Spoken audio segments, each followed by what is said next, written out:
Hello students, यहाँ से हम आपके चैप्टर 9 पॉलिटिकल के पार्ट 2 स्टार्ट कर रहे हैं। तवा मत्स्य संघ। इसमें हम तवा मत्स्य संघ के बारे में पढ़ेंगे। Thousands of people are displaced when dams are built on forest areas are declared as sanctuaries for animals. कि हज़ारों लोगों को अपनी जगह से मूव करना पड़ता है जब डैम बनाए जाते हैं या फिर फॉरेस्ट एरियाज़ को सेंचुरीज जानवरों के लिए सुरक्षित रखा जाता है। तो वहाँ पर जो रहने वाले लोग होते हैं उनको वहाँ से मूव आउट करना पड़ता है। Whole villages are vacated and people are forced to go and build new homes, start new lives somewhere else in different lines। कि पूरा का पूरा जो गांव होता है उसको खाली करना पड़ता है, लोगों को फोर्स किया जाता है वहाँ से जाने के लिए, उन्हें नए घर बनाने पड़ते हैं उन्हें, और फिर उन्हें और कहीं जाकर और अलग ज़मीन पर लेकर वहाँ पर अपनी नई ज़िंदगी उनको शुरू करनी पड़ती है। Most of these peoples are poor. इसमें से ज़्यादा जो लोग होते हैं, ज़्यादातर लोग जो होते हैं वो पुअर होते हैं, यानी कि गरीब होते हैं। Bastis in which poor people live are often uprooted in urban areas as well. और जैसे कि जो सिटी वाला जो एरिया होता है वहाँ पर जो कच्ची बस्तियाँ, जो स्लम एरियाज़ वगैरह होते हैं जहाँ पर कि गरीब लोग रहते हैं, उनको भी कभी कभी वहाँ पर कोई कॉम्प्लेक्स वगैरह ऐसा कोई जो अर्बनाइजेशन की वजह से उनको क्या कर दिया जाता है, अपरूटेड कर दिया जाता है, यानी उनको वहाँ से बिल्कुल हटा दिया जाता है। Some of them are relocated to outskirting areas of the city. उनमें से कुछ तो ऐसे जो होते हैं वो जो सिटी के जो आउटस्कर्टिंग जो एरियाज होते हैं वहाँ पर वो रीलोकेट होते हैं। Because of the distance from outside the city to these locations, their work as well as their children's schooling is severely disturbed. क्योंकि सिटी से वो आउटसाइड होते हैं तो सिटी से उनकी दूरी भी बन जाती है उनकी लोकेशन की, तो उनका जो काम होता है या फिर उनके बच्चों की जो पढ़ाई होती है वो भी कहीं ना कहीं डिस्टर्ब होती है, और बहुत ही गंभीर तरीके से वो डिस्टर्ब होती है। In our country this relocation of people and communities is a concerning issue. हमारे इंडिया में, हमारे कंट्री में ये जो इशू है कि लोगों को रीलोकेट करने का और समुदायों को रीलोकेट करने का एक बहुत ही गंभीर इशू बन गया है। In order to fight against this people usually came together. और ऐसे इशू के अगेंस्ट, विरोध में लड़ने के लिए लोग एक साथ हो गए हैं। To fight for the rights of the displaced there are several organisations across the country. और ऐसे जो लोग जिन्हें की डिस्प्लेस कर दिया जाता है उनके अधिकारों की रक्षा के लिए कुछ हमारी कंट्री में कुछ ऑर्गेनाइजेशंस भी हैं। Will read about the Tawa Matsya संघ। हम तवा मत्स्य संघ के बारे में इसमें पढ़ेंगे। A federation of fish workers cooperative, जो कि क्या है, एक संघ है फिश वर्कर्स यानी कि जो मछुआरे होते हैं उनके कोऑपरेटिव का। ये क्या है, an organisation fighting for the rights of displaced forest dwellers of the Satpura forest of Madhya Pradesh in this chapter. कि ये जो तवा मत्स्य संघ जो है वो क्या है, एक ऑर्गेनाइजेशन है जो कि जो डिस्प्लेस फॉरेस्ट ड्वेलर, जो जंगलों में रहने वाले जिन्हें कि मूव आउट करना पड़ता है, उनके अधिकारों की रक्षा के लिए लड़ने वाली एक ऑर्गेनाइजेशन है, जो कि सतपुड़ा के जो जंगल है मध्य प्रदेश में उस जगह पर रहते थे, उन्हें वहाँ से डिस्प्लेस किया गया। The Tawa flows through battle before draining into the Narmada in Hoshangabad, originating in the Mahadev hills of Chhindwara district. की जो तवा जो है, तवा क्या है, एक रिवर का नाम है। तवा क्या है, एक रिवर का नाम है, जो कि बीटल से होते हुए नर्मदा में जाकर, जो कि होशंगाबाद में है, वहाँ पर जाकर गिरती है। और ये जो है तवा रिवर जो है वो ओरिजिनेट कहाँ से होती है, उसकी उत्पत्ति होती है छिंदवाड़ा डिस्ट्रिक्ट में, जो महादेव की पहाड़ियाँ हैं वहाँ से ये निकलती है और बेटल से होते हुए ये नर्मदा नदी में जाकर गिरती है होशंगाबाद में। The Tawa dam began to be built in 1958 and was completed in 78। जो तवा रिवर के ऊपर जो डैम बनाया गया था वो डैम स्टार्ट हुआ था 1958 में, बनना स्टार्ट हुआ था और 1978 में जाकर वो कंप्लीट हुआ था। Large areas of forest and agricultural land were submerge in it. और इसमें एक बहुत बड़ा इलाका जंगल का और एक बहुत बड़ी जो जंगली जो खेती वाली जो ज़मीन थी वो सब इस डैम में डूब गई। The forest dwellers were empty handed. और जो फॉरेस्ट के जो रहने वाले थे, जो जंगलों में रहने वाले जो लोग थे, वो बिल्कुल खाली हाथ हो गए। Some of displace people settled around the reservoir and beside small farms they found a livelihood in fishing and earned more amount. फिर उसमें से जो कुछ डिस्प्लेस लोग थे जो वहाँ से मूव आउट करे, वो जो ये रिजर्वर था उसके आसपास इन्होंने सेटल हो गए और वहाँ पर उन्होंने छोटे छोटे खेत के साथ ही उन्होंने क्या किया, छोटे छोटे खेतों से अपनी आजीविका चलानी स्टार्ट की और फिर फिशिंग में से और इससे उन्होंने और ज़्यादा थोड़े पैसे कमाने शुरू किए। अच्छा, ये डैम क्या होता है, dam is constructed across a river at side to collect the lot of water, कि ज़्यादा पानी इकट्ठा करना होता है वहाँ पर डैम बनाया जाता है। दिस फॉर्म अ रिजर्वर, ये फिर क्या एक रिजर्वर का एक रूप है। And as the water collect it submerge huge areas of land, और जहाँ पर वाटर कलेक्ट होता है, जैसे यहाँ पर डैम बना दिया गया इसके ऊपर, तो ये सारा जो एरिया है ये क्या हो जाएगा, पानी के अंदर डूब जाएगा। The reason is the wall of the dam across the river is high and the water flows over a large area. उसका कारण ये होता है कि जो डैम बनाते हैं ना, तो डैम के वहाँ पर जो वो जो दीवार बनाते हैं वो बहुत ऊंची होती है, और उसकी वजह से बहुत ज़्यादा वाटर उस एरिया में फ्लो होता है। ये एक टिहरी डैम है उत्तराखंड में, वहाँ की पिक्चर है। ओल्ड टेहरी डाउन, यानी कि पुराना जो टेहरी गांव था, और 100 गांव और लगभग कंप्लीटली पूरी तरीके से या किसी का कुछ हिस्सा इस डैम में सबमर्ज हो गया था, और 1 लाख लोग जो थे लगभग यहाँ से उनको डिस्प्लेस होना पड़ा था, मूव आउट करना पड़ा था। The government gave the rights for fishing in the Tawa Reservoir to private contractors in 1994. 1994 में सरकार ने क्या किया कि जो तवा रिजर्वर में जो प्राइवेट जो कॉन्ट्रैक्टर्स थे उनको फिशिंग के अधिकार दिए। These contractors drove the local people away and got cheap labour from outside. इन लोगों ने, इन कॉन्ट्रैक्टर्स ने क्या किया कि जो वहाँ के जो लोकल लोग थे उनसे तो उन्होंने काम नहीं लिया, और फिर वो वहाँ पर बाहर से जो सस्ती लेबर थी वो लेकर आए। By bringing in handlooms the contractors began to threaten the villagers. फिर उन्होंने वो हैंडलूम लेकर आए, तो फिर इन कॉन्ट्रैक्टर ने क्या किया, गांव वालों को धमकाना स्टार्ट किया, who did not want to leave, जो कि वहाँ उस गांव को छोड़कर जाना नहीं चाहते थे। The villagers united and decided that it was the time to do something in order to protect their rights and to set up an organisation. तो फिर जो गांव के लोग थे, जो विलेजर्स थे, उन्होंने क्या डिसाइड किया कि वो इकट्ठा हो गए, एकत्रित हो गए, यूनाइट हो गए, एक साथ मिल गए, और फिर उन्होंने कहा, डिसाइड किया, ये निर्णय किया कि अब ऐसा कुछ करने का टाइम है कि जहाँ पर अपने अधिकारों की रक्षा हो सके, और इसके लिए उन्होंने क्या किया, एक ऑर्गेनाइजेशन सेट कर लिया। रैलीज एंड चक्का जाम कहते हैं रोड ब्लॉक्स को, किसको कहते हैं, रोड ब्लॉक्स को। रैलीज एंड चक्का जाम were organise by the newly form Tawa Matsya Sangh. जो तवा मत्स्य संघ जो न्यूली ऑर्गेनाइजेशन बना था, उसमें रैलीज ऑर्गेनाइज होने लगी, चक्का जाम ऑर्गेनाइज होने लगे। who were demanding their rights to continue fishing for their livelihood। और ये जो तवा मत्स्य संघ था जिसने अपने अधिकारों के लिए कि वहाँ पर वो फिशिंग करेंगे, अपने आजीविका कमाने के लिए कंटिन्यू फिशिंग करेंगे, अपने अधिकारों की डिमांड के लिए उन्होंने तवा मत्स्य संघ बनाया। The government created a committee to examine the issue in response to their protest. अब जब इन्होंने प्रोटेस्ट किया, विरोध किया, तब गवर्नमेंट ने क्या किया, एक कमेटी बनाई कि इस इशू को वो जांच करें कि क्या वो जो कह रहे हैं वो सही है या नहीं है।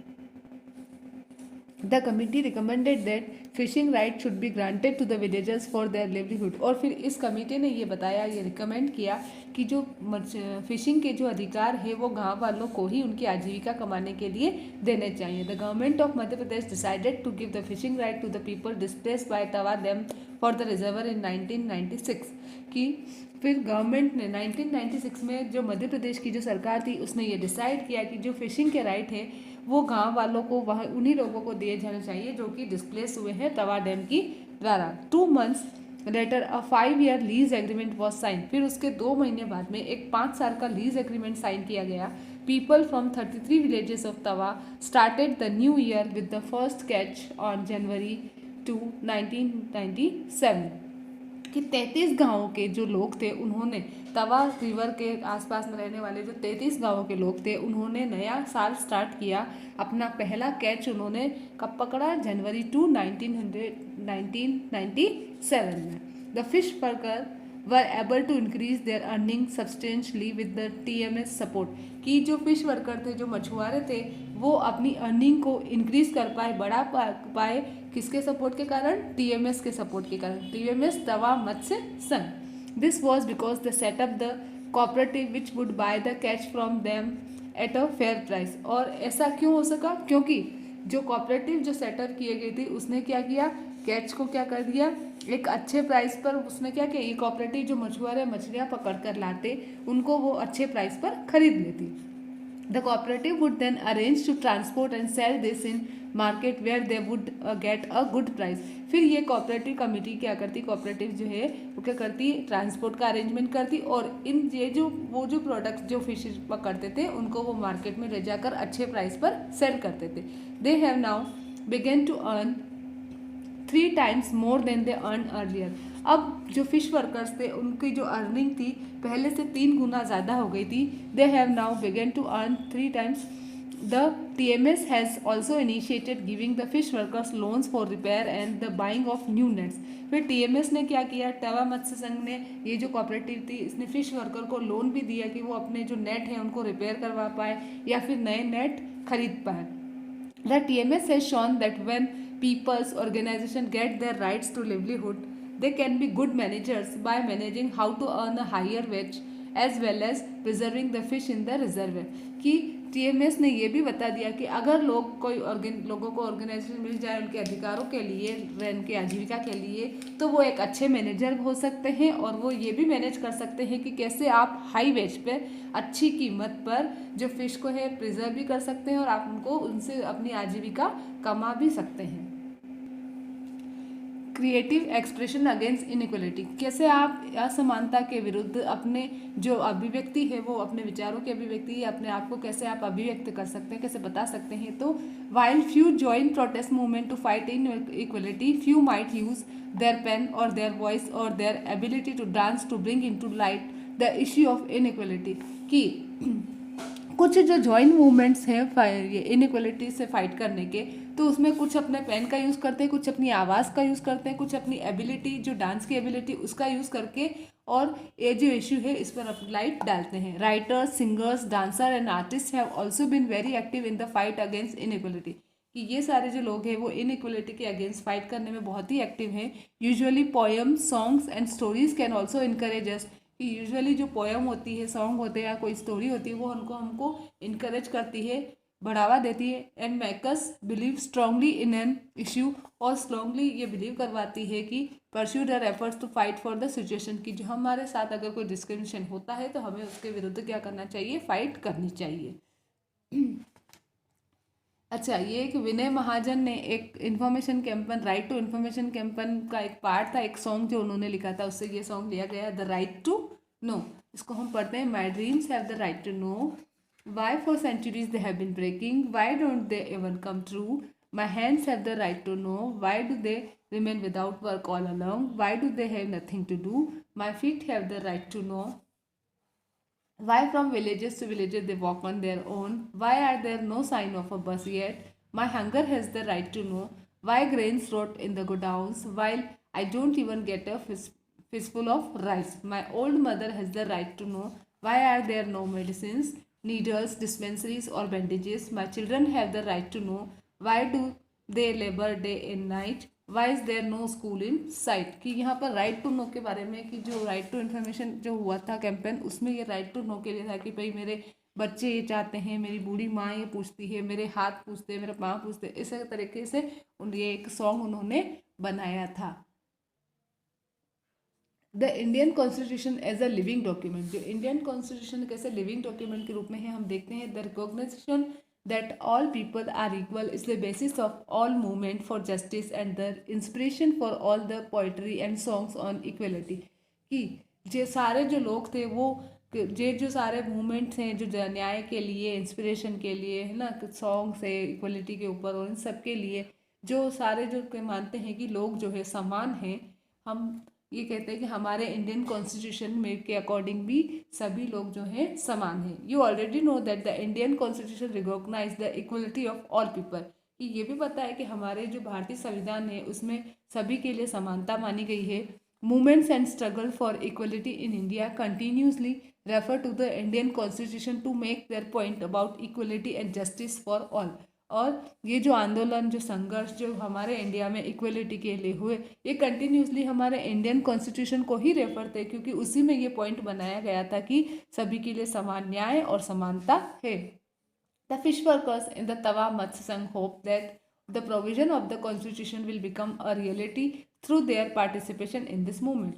और जो तवा मत्स्य संघ के जो फिश वर्कर्स थे, जो मछुआरे थे, वो क्या चाहते थे, उनकी ये आशा थी कि जो हमारे संविधान में ये जो नियम बनाया गया है कि वो रियलिटी रूप में भी, वास्तविक रूप में भी वो लागू हो पाए, इसीलिए उन्होंने इस मूवमेंट में पार्टिसिपेट किया था।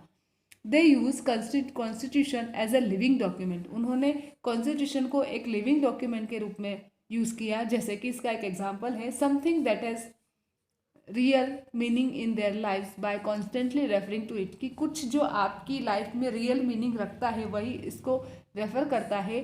There are always communities and individuals who try to expand the area of democracy and push for a greater recognition of equality on existing as well as new issue in a democracy, कि कुछ हमेशा कुछ न कुछ समुदाय या कुछ लोग ऐसे होते हैं जो अपने डेमोक्रेसी के आइडिया को एक्सपांड करने के लिए कोशिश करते हैं, और वो जो इक्वलिटी के लिए क्या करते हैं, इक्वलिटी को पहचाना जाए इसके लिए वो नए नए इशू हमारे डेमोक्रेसी में आते रहते हैं, और फिर वो उसके ऊपर प्रकाश डाल के उन्हें उनमें सबका ध्यान उस तरफ आकर्षित करते हैं। अच्छा, लखनऊ में 2001 में जो वुमेन के अगेंस्ट जो वायलेंस होती है, घरेलू हिंसा, उसमें हियरिंग हुई थी, पब्लिक हियरिंग, तो लगभग 1500 से ज़्यादा पर्सन्स ने वो पब्लिक हियरिंग अटेंड की थी, है ना। और उसमें क्या थे, 15 केसेस से जो मोर देन 15 केसेस, 15 से ज़्यादा केस इसमें थे, जिसमें एक जूरी के द्वारा वो सारे केस सुने गए थे। तो इस तरीके से कि वुमेन के लिए भी इन्होंने इतने सारे स्ट्रगल किया था, तो उसी के ये एक फैक्ट है कि लगभग एक हियरिंग में इतने लोग आना और इतने केसेस आना बहुत बड़ी बात होती है। तो then democracy mainly focuses on the issue of equality. Democracy यानी लोकतंत्र में मेनली किस पे ध्यान दिया जाता है, समानता पर। Efforts have been made to highlight issue that pose a challenge to this idea of equality in a democracy in this book. इस बुक में वो प्रयास भी किए गए हैं कि ऐसे जो इश्यू है कि जो इक्वलिटी के जो आइडिया है उसको चैलेंज करते हैं, उस पर प्रकाश डालने के वाले इश्यू भी बताए गए हैं, प्रयास किए गए हैं उसमें। The privatisation of health service in the country, हमारे कंट्री में जो हेल्थ सर्विस है उनको प्राइवेट में लेना। The influence that business houses exerted on the media, कि जो बिजनेसमैन जो लोग होते हैं, बड़े बड़े जो बिजनेसमैन होते हैं, व्यापारी होते हैं, बिजनेस पर्सनस होते हैं, कैसे वो मीडिया के ऊपर अपना प्रभाव डालते हैं और वो उनके अगेंस्ट वाली न्यूज़ नहीं पता चलने देते हैं। Who grow cotton are included in this, the low value given to women and their work, जो औरतों के जो काम की जो वैल्यू बिल्कुल नहीं की जाती या फिर उनको बिल्कुल कम उनको दिया जाता है अगर वो आउटसाइड भी काम करते हैं तो। And the low earning made by small farmers, और जो छोटे छोटे किसान होते हैं उनकी अर्निंग बिल्कुल कम होती है। हु ग्रो कॉटन, जो कि कॉटन उगाते हैं, आर इंक्लूडेड इन दिस, वो सभी इसमें इंक्लूड होते हैं, जो कि आप ऑलरेडी पढ़ चुके हैं। Therefore, these issues are concerned with the economic and social equality in the country and substantially affect poor and marginalized communities.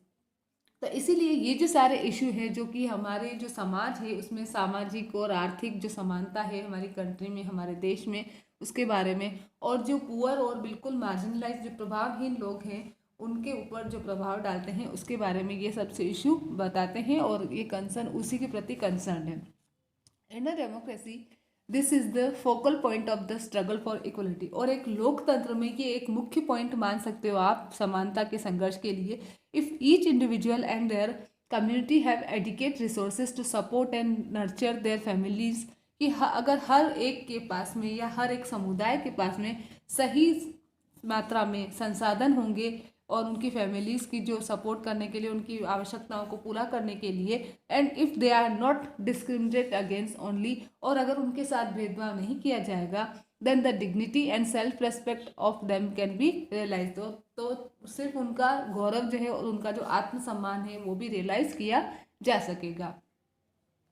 यहाँ पर आपका ये जो चैप्टर है वो ओवर होता है। उसके बाद आपकी आ जाती है एक्सरसाइजेस, ऑप्शनल वाली जो एक्सरसाइजेज है वो हम कर लेते हैं।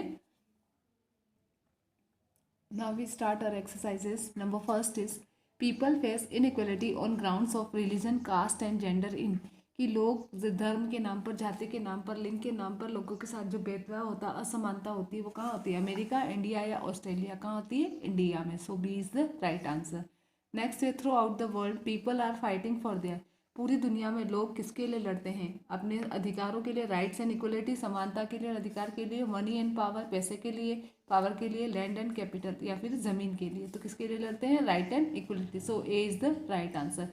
Then number third, TMS fight for the right of forest dwellers displace from Satpura forest located in, ये कहाँ लोकेटेड है?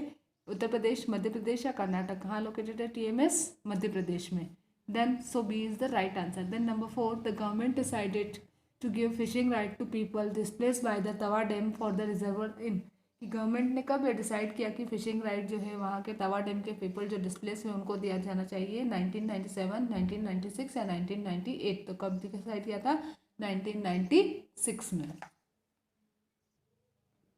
उसके बाद आपका क्वेश्चन नंबर 4 है, Indian constitution has real meaning in lives of strugglers hence refer it as, कि Indian constitution है जो स्ट्रगल्स की लाइफ से उसमें उसका रियल मीनिंग क्या है? इक्वलिटी, डिग्निटी या लिविंग डॉक्यूमेंट? तो क्या है?